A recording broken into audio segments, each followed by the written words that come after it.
Bene ragazzi, buongiorno a tutti e la piccola gatta Sofia e io vi salutiamo, vi diamo il benvenuto, bentornati. Questa video lezione si occuperà delle crociate. Ricordate, avete visto la prima di questo argomento, abbiamo parlato dei bizantini, abbiamo parlato dell'universo islamico, abbiamo parlato dei turchi selgiuchidi, di altre tribù nomadi, eh? Che arrivano dall'Asia centrale o anche in Africa, distruggono tutto. Cioè abbiamo parlato nella lezione precedente del contesto, dello sfondo che ci servirà per capire meglio le crociate. Sofì non è d'accordo a non stare con me durante la lezione, inizia a leccarmi, a graffiarmi, quindi io direi di lasciarla andare e insomma giustamente i gatti non amano la storia, forse non la capiscono e quindi vedete sulla lavagna ci sono ancora le cose che ho scritto nella lezione precedente. Parliamo delle crociate dunque. E, abbiamo visto che i turchi selgiucidi costituiscono un grande impero in Asia, l'abbiamo visto la scorsa volta, hanno occupato l'Iran, hanno occupato l'Iraq, quindi anche la capitale storica importantissima del califfato degli Abbasidi, del califfato islamico, cioè Baghdad. Poi hanno sconfitto, vi ricordate, nel 1071 hanno sconfitto i bizantini a Mazinkert, parlo sempre dei turchi selgiuchidi, e nel 1077 si appropriano definitivamente anche di Gerusalemme, quindi della Palestina. In realtà occupano anche la Siria, altri territori del Mediterraneo orientale. Gerusalemme inizialmente, qualche anno prima, era caduta sotto il dominio del- dell'emiro di Damasco. Poi attenzione, nel 1077, dopo soli 6 anni dalla battaglia di Mazinkert, i turchi controllano anche Gerusalemme. Attenzione, non è che prima dell'arrivo dei turchi, della conquista dei turchi selgiuchidi di Gerusalemme, in Palestina, a Gerusalemme, vi fosse un regno cristiano. Assolutamente no. Cioè Gerusalemme e la Palestina erano asservite agli arabi da tantissimo tempo. Infatti i turchi selgiucidi, a chi strappano Gerusalemme? Ai Fatimidi,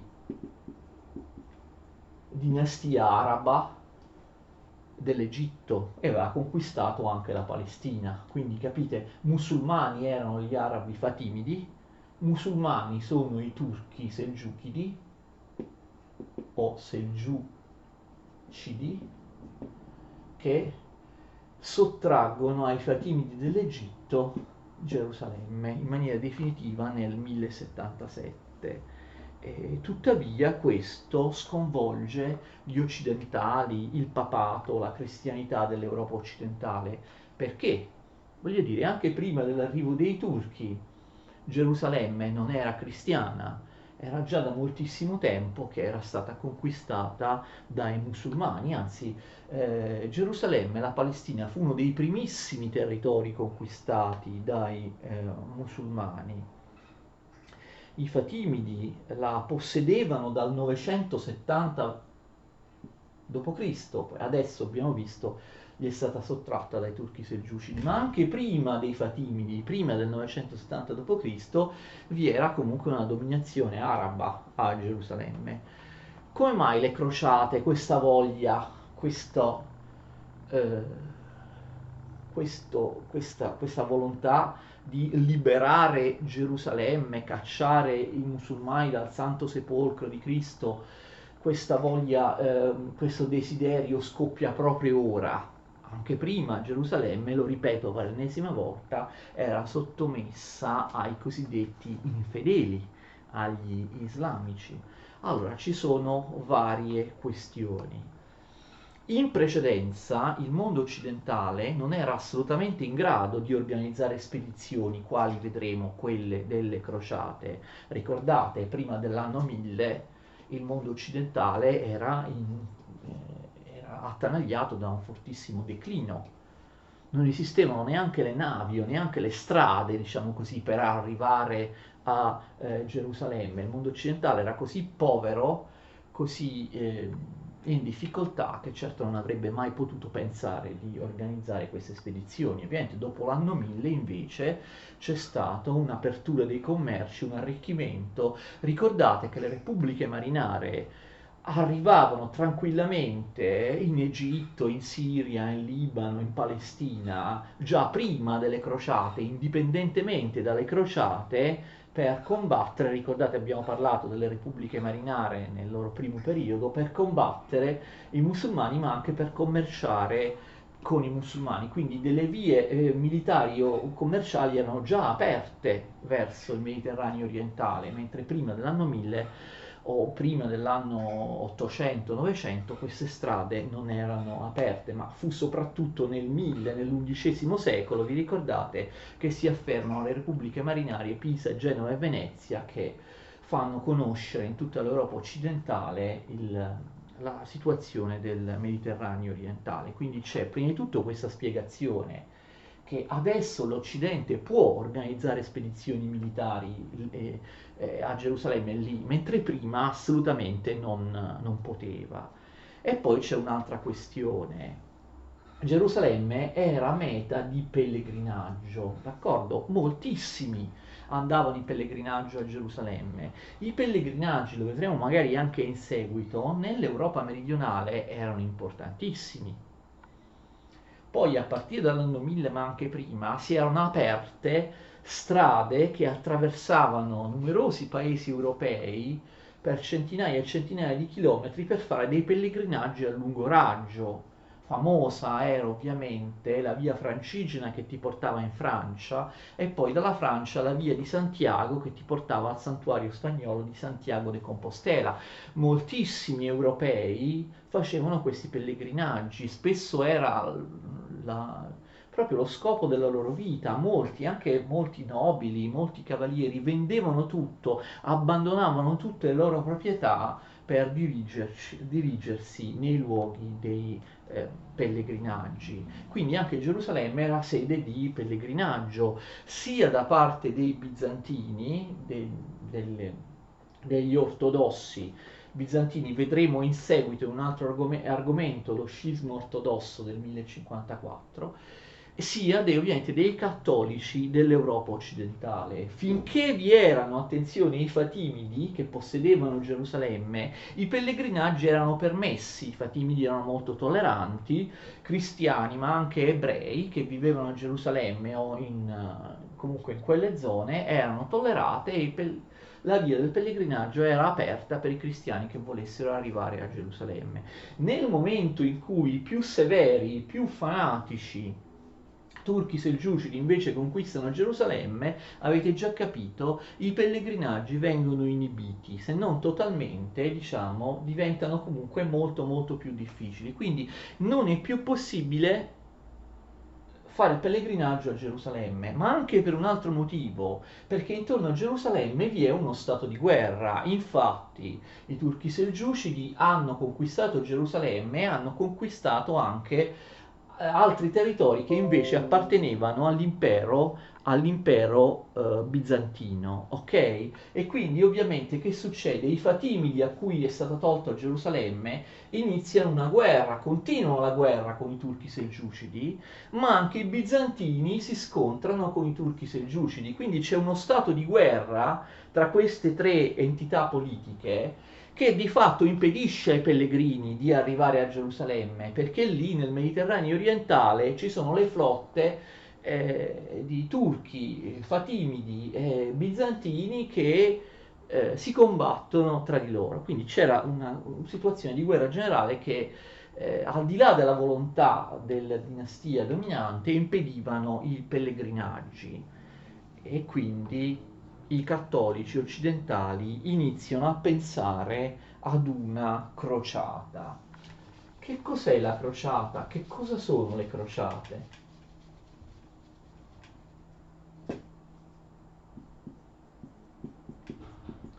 Di solito quando si pensa alle crociate si ascolta, si nomina il nome crociate, si pensa subito a queste crociate, cioè a delle spedizioni militari realizzate nel Mediterraneo orientale contro i musulmani, contro i cosiddetti infedeli, quelli di un'altra religione, cioè i musulmani, per liberare il sepolcro di Cristo, cioè cacciare i musulmani da Gerusalemme, dai luoghi santi in generale, non soltanto da Gerusalemme, cristiani che devono andare lì in difesa della fede cristiana cattolica, cacciare gli islamici, i musulmani, che venivano anche chiamati infedeli. Però in realtà non è proprio così. È vero che le crociate più famose sono queste, di solito quando si pensa, quando si dice le crociate, si intende queste crociate che poi adesso vedremo. Però in realtà il termine crociata è più ampio. Il termine crociata si riferisce a qualsiasi guerra di tipo religioso per difendere o diffondere la religione cristiana o la religione cattolica. Noi abbiamo già parlato delle crociate del Baltico, vi ricordate? Nel primo argomento. I cavalieri teutonici, di cui parleremo anche in relazione alle crociate nel Mediterraneo orientale, si spostano a un certo punto da Gerusalemme alla Prussia sul Mar Baltico. Vi ricordate che fanno? Fanno delle guerre per fondare delle città, per sconfiggere i popoli baltici e i popoli slavi pagani e per cristianizzarli, cioè per diffondere il cristianesimo, la religione cattolica, convertire popoli che sono ancora pagani. Anche quelle sono crociate, sono le crociate del Baltico da parte dell'ordine monastico militare dei cavalieri teutonici. Non solo, ma vi era un'altra crociata proprio in Europa occidentale che fornì, e tutti gli storici sono d'accordo su questo, proprio il modello ideologico e operativo per le crociate contro i turchi a Gerusalemme. Qualcuno sa di cosa sto parlando? Sto parlando della reconquista da parte dei piccoli, inizialmente molto piccoli, principati cristiani cattolici del nord della Spagna contro il califfato di Cordoba. La crociata stava anche in Spagna, d'accordo? Stava in piena Europa occidentale, esisteva. C'erano i mori musulmani del califfato di Cordoba, da secoli avevano occupato quasi tutta la Spagna. A partire dal nord, noi cristiani cattolici cercano di riconquistare la Spagna sconfiggendo i musulmani infedeli del califfato di Cordoba, e quella era una vera e propria crociata. Anche quella è una crociata. Non solo, la riconquista dei cattolici contro i musulmani in Spagna, come ho detto, verrà proprio presa a modello per le crociate verso Gerusalemme. Quindi attenzione, e quindi le crociate vengono indette dal papato, d'accordo? Il papa, per esempio Urbano II, come poi vedremo, sarà il papa che indirà, chiamerà alla prima crociata. Ma quindi la Chiesa Cattolica giustificava le guerre? Sì, la Chiesa Cattolica ha sempre giustificato le guerre, non tutte, però alcune sì. Forse adesso la Chiesa Cattolica, i cattolici sono cambiati, non accettano più le guerre, ma chi conosce un minimo di storia sa che la cosiddetta guerra giusta è sempre stata teorizzata e accettata dal pensiero cristiano. Per esempio, già Agostino, anzi forse proprio è decisivo Agostino da questo punto di vista, l'ultimo e il più importante in assoluto dei padri della Chiesa, Agostino, inizio del V secolo d.C., d'accordo? V secolo, scusate, V-VI secolo d.C., Agostino teorizza la guerra giusta. Non solo per lui sono giuste le guerre per difendersi da un'aggressione, se qualcuno mi aggredisce, mi invade, ovviamente io mi difendo, quindi le guerre difensive, su questo molti di noi saranno pure d'accordo, no? C'è un esercito che mi invade, io ovviamente ho diritto di difendermi di fare la guerra, sono stato aggredito. Ma Agostino, attenzione, parla di guerra giusta anche nei confronti di quelle guerre che servono a difendere oppure a espandere la fede, che per lui è l'unica fede che salva, l'unica religione che ci dà il paradiso, la religione cattolica. Quindi purtroppo Agostino giustifica le guerre per motivi religiosi, anche per fanatismo religioso. Qualcuno potrebbe dire purtroppo è così.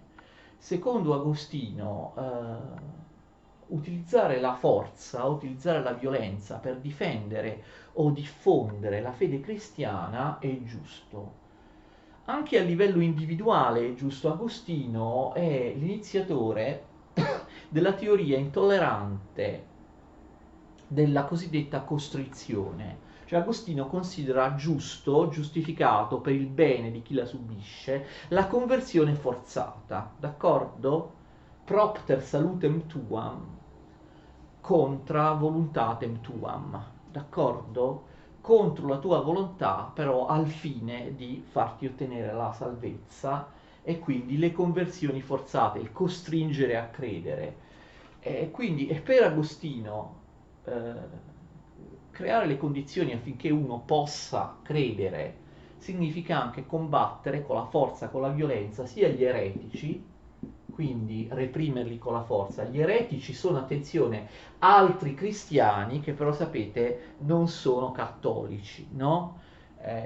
Lui combatte, infatti, anzi richiama l'impero romano a fare delle guerre, cioè giustifica le guerre che secondo lui l'impero debba fare contro i donatisti, i pelagiani. Se vedete le mie lezioni di filosofia su Agostino vedrete gli eretici a cui lui si contrappone. Quindi fare le guerre, utilizzare la violenza e la repressione contro gli eretici, cioè altri cristiani che non sono cattolici, ma utilizzare la violenza e la guerra anche contro gli infedeli. Vedete, c'è differenza tra eretici e infedeli. L'eretico è pur sempre un cristiano, ma non è cattolico, ha scelto un altro tipo di cristianesimo che viene considerato eretico. Per esempio, voi sapete che anche gli ortodossi oppure i protestanti, che vedremo nella nostra storia, vengono considerati eretici dai cattolici, però anche gli infedeli in fides, cioè contro la fede, sono quelli, non i cristiani che non sono cattolici, che sono cristiani di altro tipo, ma sono quelli che hanno un'altra religione rispetto al cristianesimo, cioè per esempio gli ebrei oppure in questo caso i musulmani, gli infedeli. Quindi l'idea di guerra giusta per difendere, diffondere la fede, convertire popoli che sono eretici e infedeli, sottometterli a forza, d'accordo? Facendo guerre contro di loro, come facevano ovviamente i tedeschi cavalieri teutonici nel Baltico, era pienamente giustificato dalla dottrina cristiana. La guerra giusta ben presto si trasforma in guerra santa, ok? La guerra è giusta tra gli altri casi anche quando deve difendere e diffondere la religione cattolica, quindi guerre fatte esclusivamente per motivazioni religiose. La guerra santa vi ricorda qualcosa? Molti iniziano subito a pensare, no, all'integralismo islamico, al terrorismo islamico, alle stragi, all'11 settembre, alla guerra santa come jihad, no? Come interpretazione del concetto di jihad nel Corano, che in realtà jihad non vuol dire guerra santa, vuol dire sforzo, ma spesso purtroppo da molti islamici integralisti viene interpretato come guerra santa. Sì, oggi parliamo del fanatismo in quest'epoca, del fanatismo islamico, della jihad islamica, della guerra santa, no? Quelli che si fanno esplodere perché vogliono ammazzare coloro che non la pensano come loro, non solo i cristiani o gli atei, ma anche, sapete, i terroristi islamici ammazzano anche altri musulmani, altri islamici che per loro non sono integralisti come loro. Ma il problema è che agli islamici la guerra santa gliel'abbiamo insegnata noi, perché fu teorizzata da Agostino e poi da tantissimi altri all'interno della Chiesa cattolica anche prima che l'Islam esistesse, d'accordo? Quindi vi era questa idea di guerra santa. L'idea di guerra santa era stata rilanciata dai turchi selgiucidi. I turchi selgiucidi invadono l'impero bizantino e si muovono in guerra anche perché hanno questa idea di jihad, di combattere per diffondere l'Islam. E quindi i cattolici reagiscono alla presa di Gerusalemme con altre guerre giuste, considerate giuste, guerre sante, per riportare il vessillo del cristianesimo nei territori conquistati dagli islamici, conquistare il Santo Sepolcro di Gerusalemme. Le crociate sono anche possibili per via dei pellegrinaggi, cioè abbiamo visto che la principale motivazione per andare a Gerusalemme e cercare di liberare Gerusalemme dal dominio dei turchi selgiuchidi era anche il poter ripristinare i pellegrinaggi, no? Ve l'ho detto poco prima.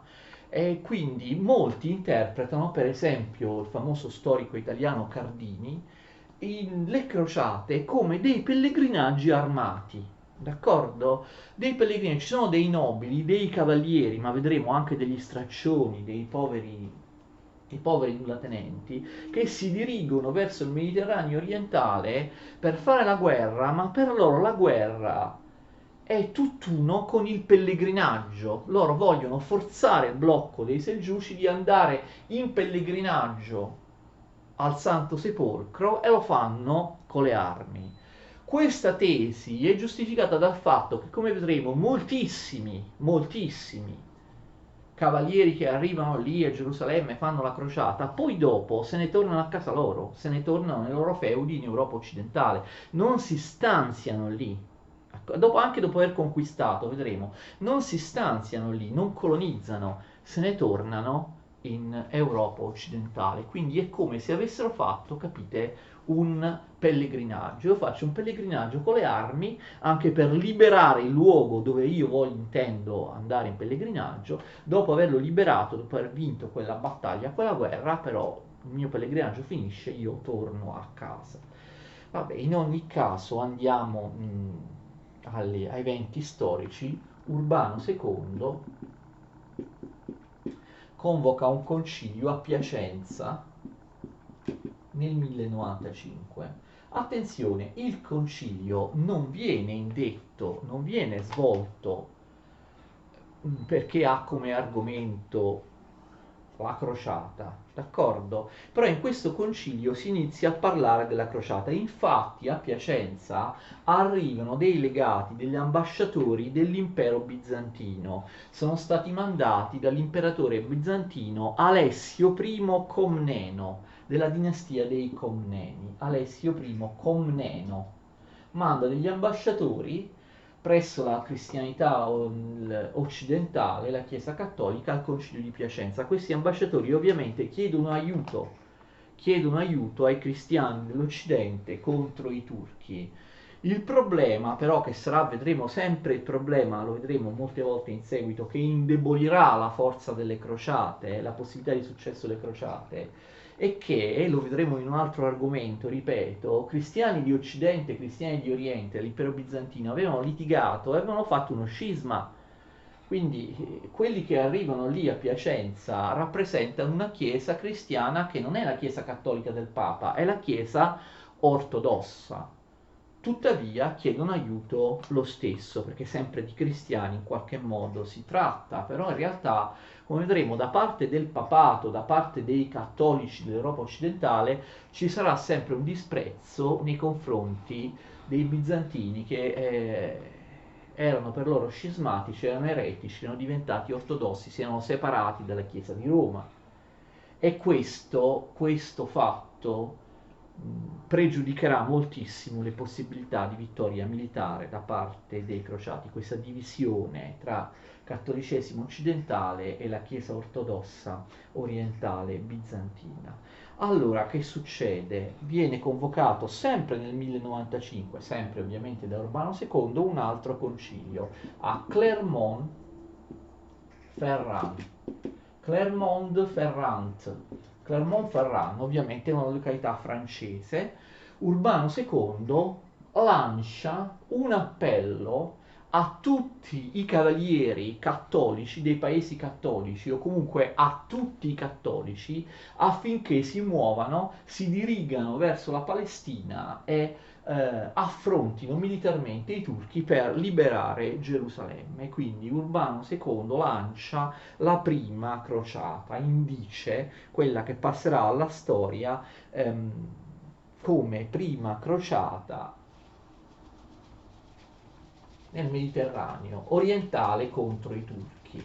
Forse lo stesso Urbano II non si aspettava il sorgere di un fanatismo così vasto e così spiccato. Succede che dopo l'appello di Urbano II, dovunque in Europa sorgono predicatori invasati, fanatici, che chiamano proprio alla guerra per fanatismo religioso, che si rivolgono anche ai più poveri, alle masse popolari, ai contadini, affinché anche loro si muovano verso Gerusalemme. E così inizia a succedere, cioè non sono soltanto eserciti regolari, ma anche turbe di poveracci disperati che iniziano a muoversi per via di terra per andare verso Gerusalemme. Ovviamente alla base di questo c'è la fame, c'è la disperazione di persone come appunto contadini, poveri, persone che letteralmente facevano la fame e che iniziano a pensare nel loro fanatismo religioso che sia meglio muoversi, andare a fare questa guerra, almeno questo dà loro una ragione di vita, invece che morire di carestia nelle campagne. Quindi si muovono soprattutto tre gruppi, alcuni dicono quattro, ma io preferisco semplificare, tre gruppi di crociati. Prima abbiamo la crociata dei pezzenti, cosiddetta crociata dei pezzenti, che insomma non è propriamente una vera e propria crociata. Come vi ho già detto, ci sono turbe eh, fanatiche di contadini, di cosiddetti straccioni che si mettono in marcia. Mm, Vengono guidati da predicatori fanatici come Pietro l'Eremita che si sposta di città in città per chiamare alla crociata. Quindi sono turbe di straccioni violenti e pericolosi. E che cosa fanno? Cercano di arrivare a Gerusalemme per via di terra, d'accordo? Quindi devono arrivare prima a Costantinopoli e poi passare lo stretto per arrivare in Anatolia, no, nell'attuale Turchia, in Asia Minore e poi dirigersi verso Gerusalemme.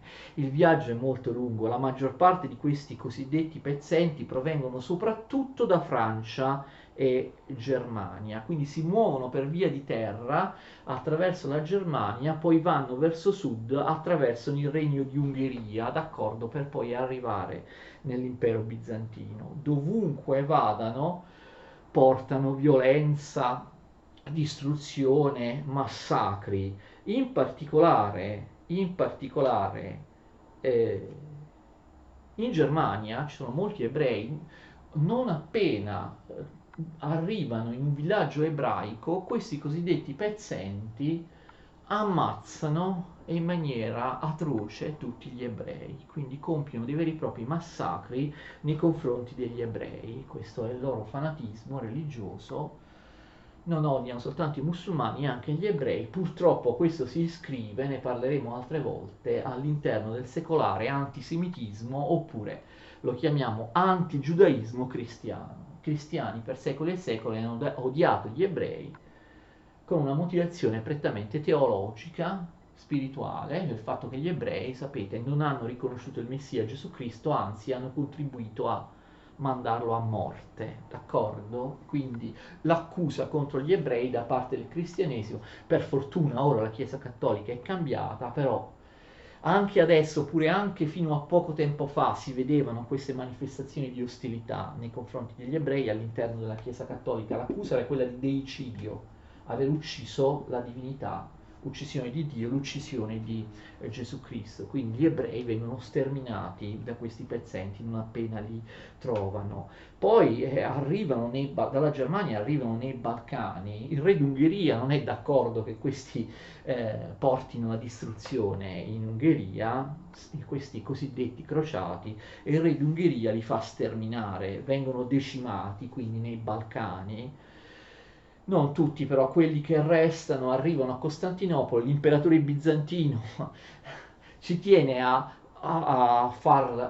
liberarsi di loro, ovviamente permette loro di attraversare gli stretti, questi arrivano in Anatolia, ma a un certo punto arrivano sì in Anatolia e vengono poi sterminati nell'attuale Turchia. Va bene, questa non è la vera crociata, però è interessante vedere che anche questi gruppi sociali si muovono verso eh, Gerusalemme.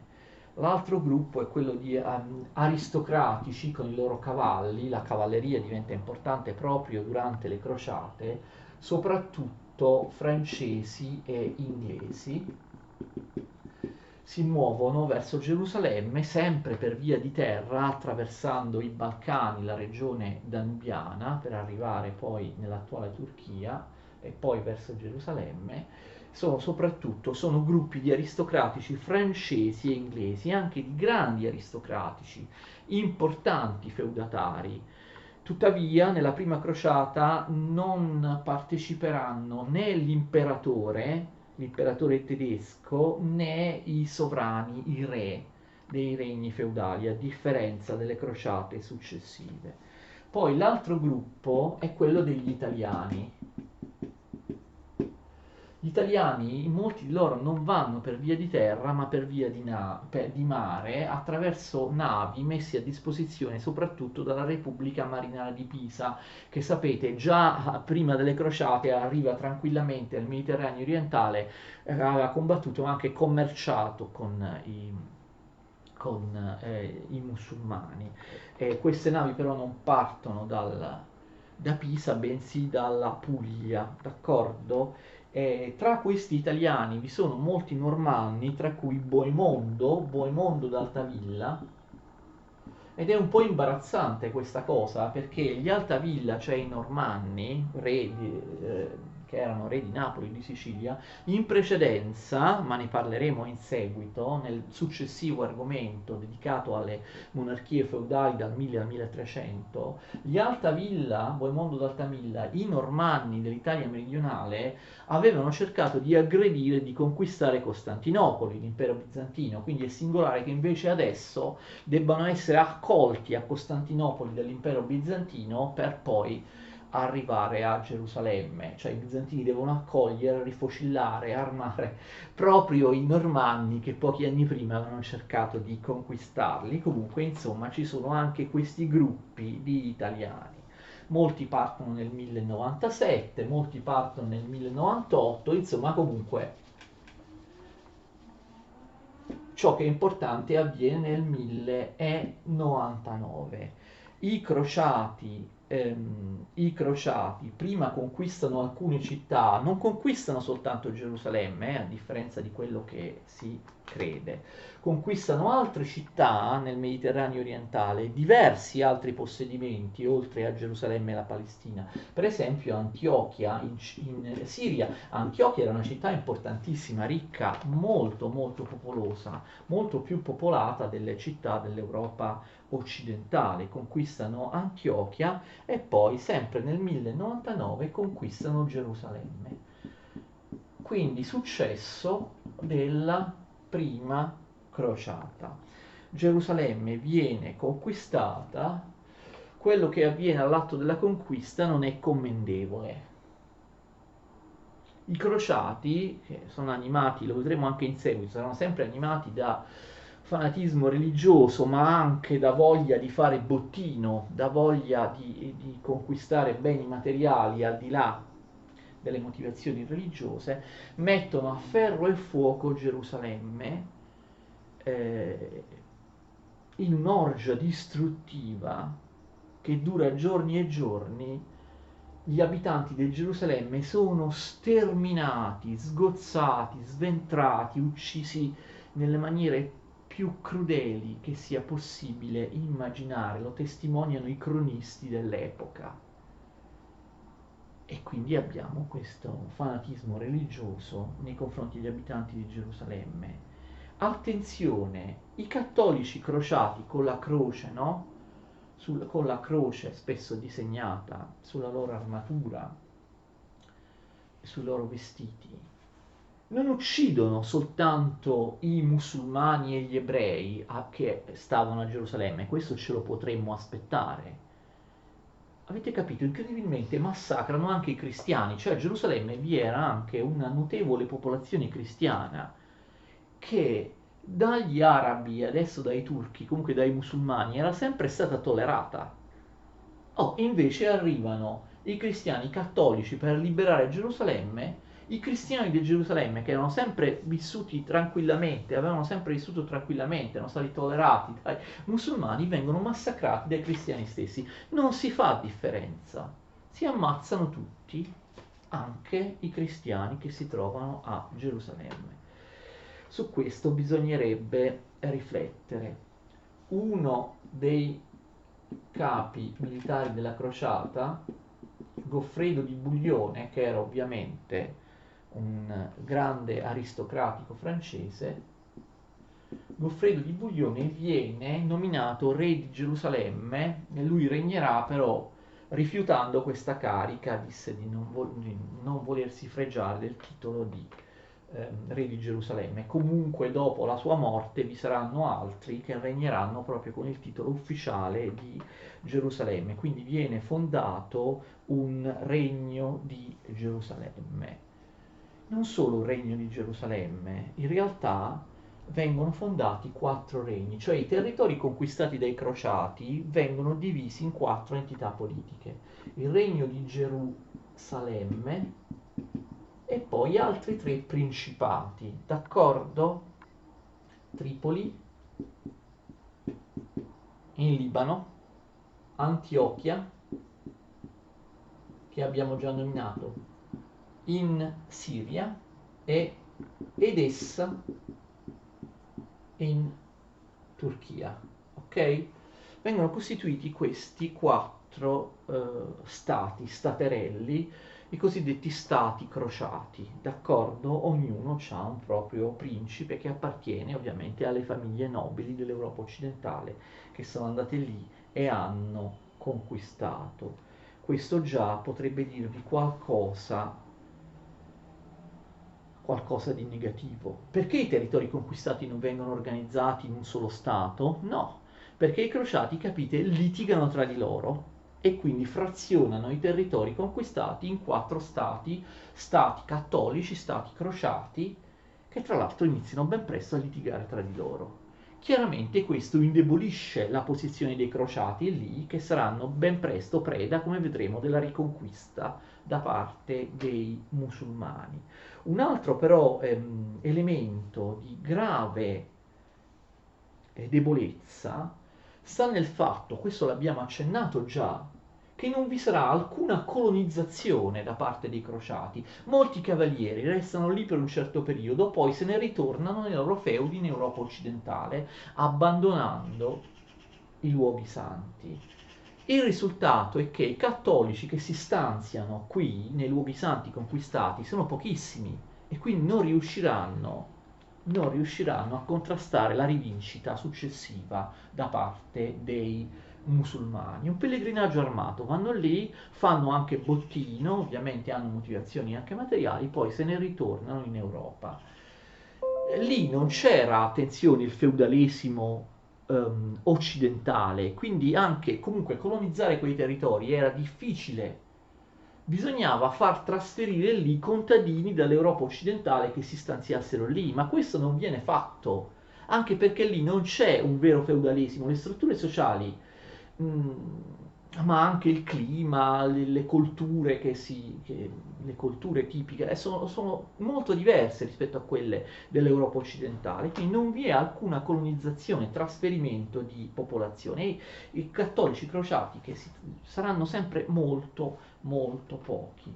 Altro problema, e anche questo l'abbiamo già accennato, alcuni di questi territori conquistati dai crociati, attenzione, ehm, inizialmente non appartenevano affatto ai musulmani, erano territori che i musulmani avevano conquistato all'impero bizantino, non so se mi spiego. Quindi i crociati liberano dei territori che fino a pochi anni prima erano bizantini e erano stati da poco occupati dai turchi o da altri musulmani. Perché non li restituiscono all'impero bizantino? Non li restituiscono all'impero bizantino, capite? Crociati liberano territori che appartenevano all'impero bizantino, ma non li ridanno all'impero bizantino, che vedono, come abbiamo visto, in maniera sospettosa e negativa perché sono eretici, perché hanno fatto lo scisma ortodosso. Questo tra l'altro indebolisce anche l'impero bizantino. Perché l'imperatore Alessio Comneno non si vede restituire i territori da poco strappati dai musulmani da parte dei crociati che li hanno riconquistati? Non glieli ridanno, d'accordo? Tant'è vero che lo stesso Alessio Comneno e poi, attenzione, i suoi successori fanno anche loro ovviamente la guerra, ma fanno la guerra non soltanto nei confronti dei turchi o di altri principati musulmani, ma anche la guerra contro gli stessi crociati per riconquistare alcuni di questi territori. La cosa è assurda, perché i bizantini e occidentali non si sono messi insieme, si sono uniti lasciando perdere le loro differenze teologiche, eccetera, per combattere in maniera unita contro l'Islam? Questo non avviene. I Comneni comunque sono una dinastia che rilancia l'impero bizantino e quindi riescono a riconquistare dei territori. Fino al... scusate, realizzano delle conquiste fino al 1185, pensate che riescono addirittura a riconquistare buona parte dell'Anatolia, dell'Asia Minore, della Turchia, ricacciando indietro i turchi selgiucidi. Non solo, riescono a riconquistare anche alcuni territori dei Balcani che avevano perso, d'accordo?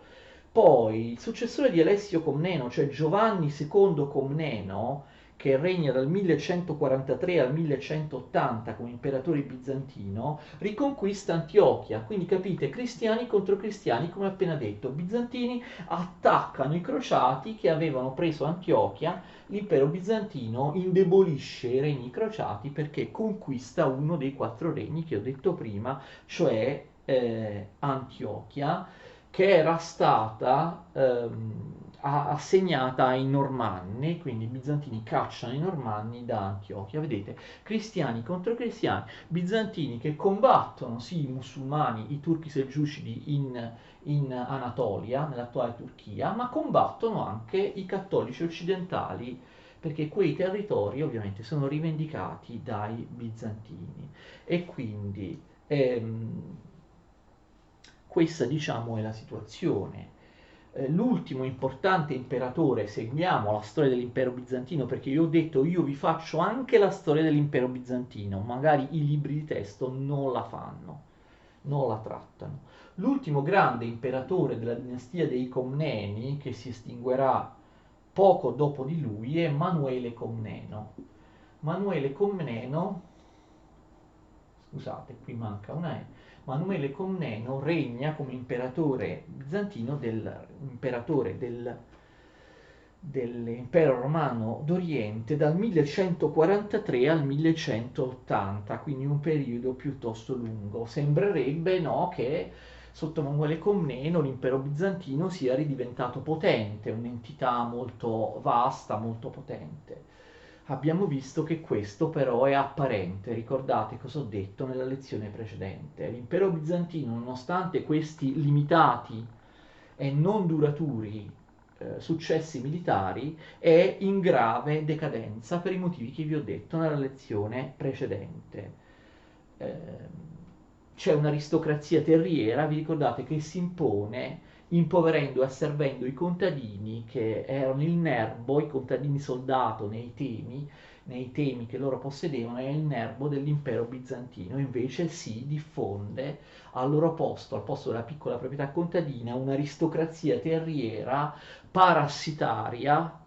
Addirittura l'impero bizantino, che era fortemente organizzato, regredisce al feudalesimo, ad un tipo di feudalesimo simile a quello dell'Europa occidentale nell'anno 1000. Ultima cosa per quanto riguarda la prima crociata. La prossima lezione parleremo di seconda, terza e quarta crociata, sperando ovviamente di concludere questo argomento. È la formazione, la creazione di nuovi ordini religiosi molto importanti, che sono gli ordini monastico-militari. Ordini militari, lo so che sembrerebbe una contraddizione in termini, ma non è così. Gli ordini monastico-militari sono ordini di monaci che però combattono, d'accordo? Questi monaci, questi ordini, i più importanti sono l'ordine di San Giovanni, vengono anche chiamati cavalieri di San Giovanni oppure ospitalieri di San Giovanni. Poi i cavalieri teutonici, di cui abbiamo già parlato in un argomento precedente, perché a un certo punto si sposteranno da Gerusalemme in Prussia sul Mar Baltico e faranno le crociate del Baltico. E poi ovviamente i famosi Templari, che forse molti di voi conoscono anche per via di varie leggende esoteriche, romanzi di successo, film e così via. Questi quindi tre ordini militari, tre ordini contemporaneamente di monaci e di combattenti. Inizialmente questi ordini militari nel 1226, l'abbiamo visto in un argomento precedente, i cavalieri teutonici si spostano dal Mediterraneo orientale in una zona molto molto più fredda sul Mar Baltico. Questi ordini monastico-militari inizialmente servono ad accogliere e guidare i pellegrini, vedete l'importanza del pellegrinaggio a Gerusalemme. Poi quando la situazione si fa più difficile, i musulmani contrattaccano, servono a difendere i pellegrini perché la situazione sta diventando pericolosa. Poi questi ordini militari inizieranno letteralmente a combattere contro i musulmani, contro gli islamici che stanno ormai riconquistando i territori crociati. La storia di questi ordini religiosi non è proprio un modello di sobrietà cristiana, a parte i cavalieri teutonici che sono gli unici che continueranno a fare lo stesso mestiere, si sposteranno sul Baltico e faranno le crociate per evangelizzare i popoli baltici, sia di stirpe germanica sia di stirpe slava, come già vi ho detto, come abbiamo già detto anche in passato.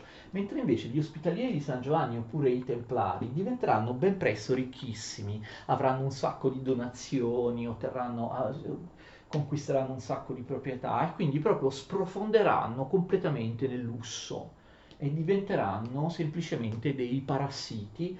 A un certo punto anche loro, in buona parte, smetteranno anche loro in buona parte, smetteranno di fare la professione del crociato, si sposteranno nelle proprietà terriere in Europa occidentale, dove sguazzeranno nel lusso. Forse qualcuno sa che i re di Francia eliminarono i templari con delle accuse forse false per incamerare le loro enormi ricchezze. Comunque gli ordini monastico-militari sono molto importanti, sono un prodotto della prima crociata. Come abbiamo detto ben presto, per le motivazioni che ho detto, la situazione dei crociati inizia a farsi difficile, sono fortemente indeboliti, l'abbiamo visto, era una situazione precaria.